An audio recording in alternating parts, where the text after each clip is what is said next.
Today we're out and about with the Nikon Zf, the brand new marvelous retro-styled full-frame Z camera from Nikon. We're gonna take some shots, we're gonna test it out.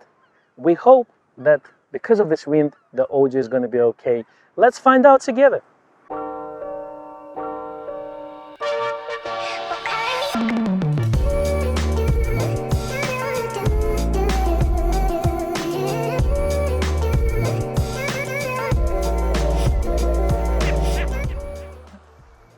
We spent a little bit of time before we set out just customizing the camera in the way that we want.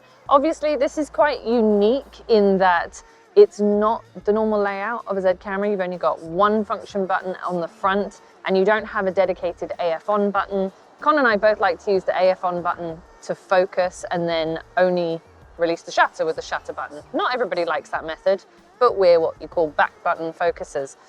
I would say that it's incredibly customizable. Working your way around it to get it how you want it is going to be really, really important to the enjoyment factor of going out with this camera.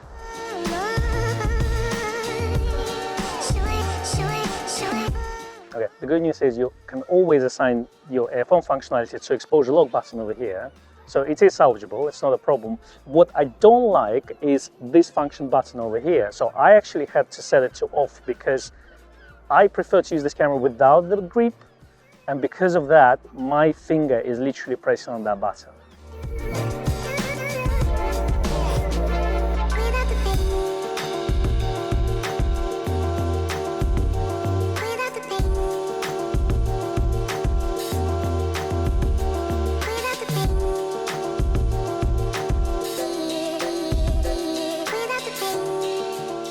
Aside from the retro look, let's talk about the specifications for a moment. So the camera has 24.5 megapixels, but it also has 14 frames per second in RAW or 30 frames per second in JPEG. It has an XP7 processor, which is the same processor as the Z8 and the Z9, as well as a completely redesigned sensor, which means that we also have up to 8 stops VR. We've got this new VR mechanism, which then also allows for things like pixel shift. They've also added some nice features like pre-capture release, and we've got our picture controls, including a black and white switch right on the outside of the camera as well. These are small improvements, but when we think about it and we look at what the Z8 and the Z9 can do with the XP7 processor, and already how much the Z6 generation cameras can do with their 24 megapixel sensor, and then redesign all that and stick it in something that looks like that, that's what you've got with the ZF.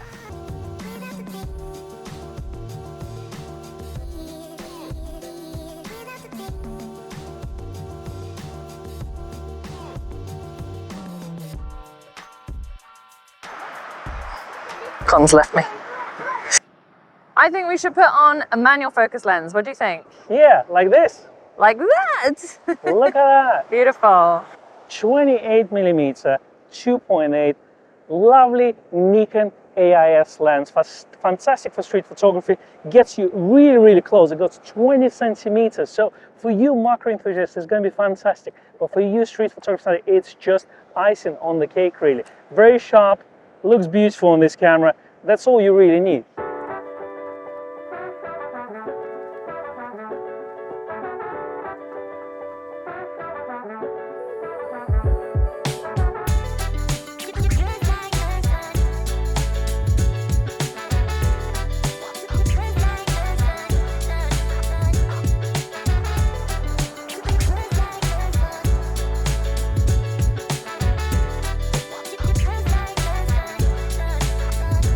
Let's talk about autofocus a bit.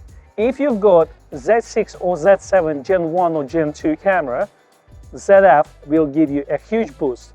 It's not up to the highs of Z8 and Z9 just yet, but it's just under it. Which means if you use full autofocus area, something like face recognition, it will pick it up really, really fast. Overall, autofocus is a huge improvement over Z6 and Z7 cameras. Now, in terms of manual focus, Nikon added a really nice feature, by the way. So you can now have face recognition with manual focus lenses, either cheap or non-cheap. Nikon said it's only cheap lenses, but we did test it on non-cheap and it does work. So when you focus manually, you'll see a little square once enabled in the photo shooting menu. on the eye of the person or the face, depending how far they are. Then you can press OK button to zoom into that area, fine-tune your focusing, and then you can either press OK to zoom out, to reframe, or you can just take a shot, whatever you want. But this is really, really useful because on cameras like Z6 and Z7, you would have to actually move your focusing point to the subject, then zoom in digitally, then adjust your focusing, then take a shot. So overall, if you shoot with manual focus lenses such as Voigtlander native Z lenses or F-mount Nikon F glass, as well as other lenses, including other mounts like M-mount for Leica, you can use those lenses on this camera, and it is the best Nikon camera for this type of shooting at this moment.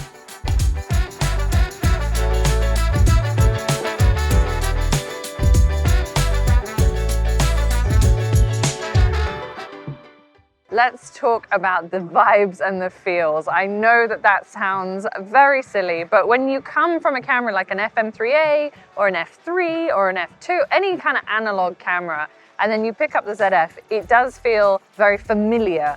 The dials are in similar places. Your shutter speed dial is in exactly the same place as it is on the FM3A. Even the shutter button is in a very similar place. So I think if you are an analog user and you're switching to mirrorless, if this is your first enterprise into mirrorless, then the ZF has enough familiarity that you won't have as steep a learning curve as if you were going straight into something fully automatic like a Z6 or a Z7 or a Z8.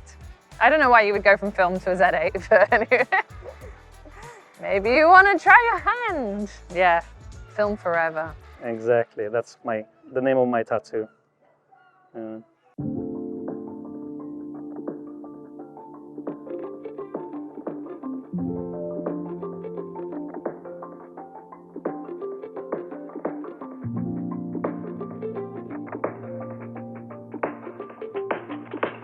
Let's talk about flippy screen a little bit.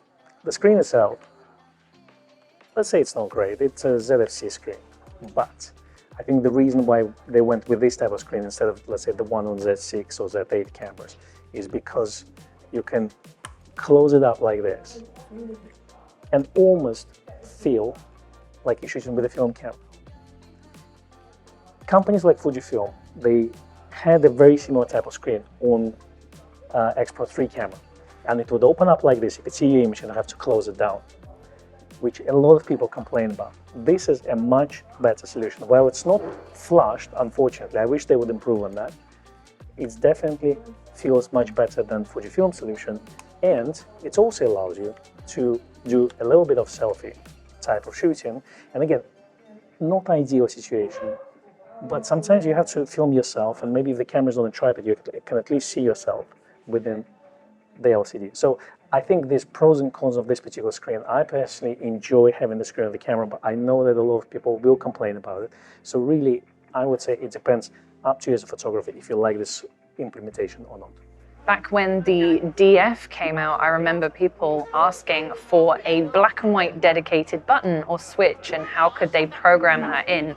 Now the ZF actually has its dedicated black and white switch right here on the top dial. You have a choice between 3 black and white modes. You've got standard monochrome, you have a flat monochrome, and then you have a deep tone monochrome. Deep tone is very high contrast, while flat monochrome feels quite gray. I would say of all 3 of them, the standard monochrome is actually the most pleasing to the eye, but if you really want to make your black and white scenes with clouds, for example, pop, then the deep monochrome is a bit like using a red filter on black and white film. You can customize all of these as with all of your picture controls, but you cannot shoot, unsurprisingly, in a color picture control when you've got the camera set to a black and white mode. The other nice thing is that the camera remembers which black and white mode you choose. So if you want to always shoot in your deep tone monochrome, then once you've set that, every time you switch over to black and white, the camera will remember.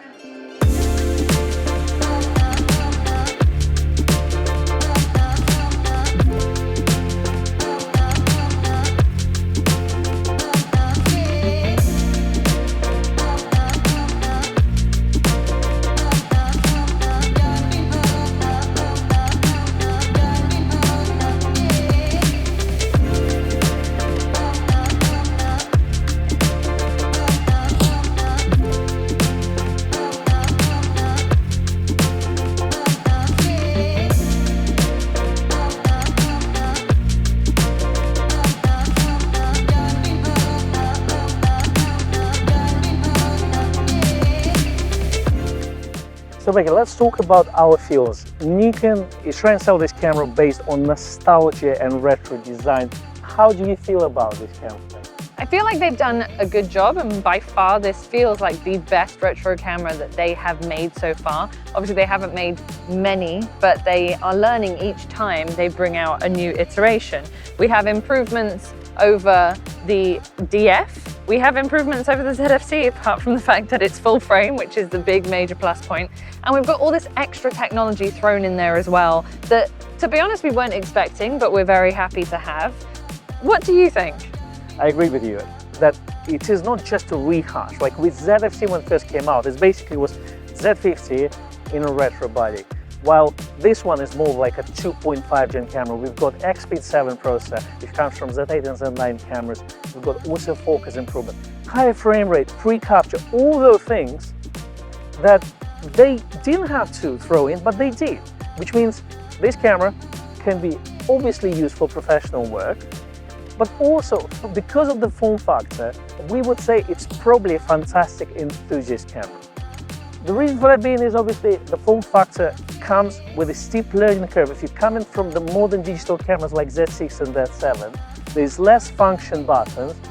You would want to use the dials on top of the camera. Well, you don't have to do this. They're there, so it's kind of implied that this is the best way to do it. So if you want to use this camera as a modern camera, then maybe wait for new generation of cameras that hopefully will come sometime next year. But if you were shooting film for your whole life, you use DF, if you like the retro look and you're happy to use the retro controls, then it will answer all your questions. Fantastic camera for this, but we always recommend to try the camera before you buy, because for some of you, you may be sold on the looks, but the functionality and the usability may not be up to your taste. Try it for yourself. Don't just trust a random YouTuber on the internet, because stranger danger. We have just scratched the surface on the capabilities of the new ZF, but we hope you found this video helpful. Yeah, if you did find it helpful, then there's a like and subscribe button as well. And there's a super thanks button as well here if you can. And if you'd like us to do more content around Nikon ZF camera, do let us know in the comments below.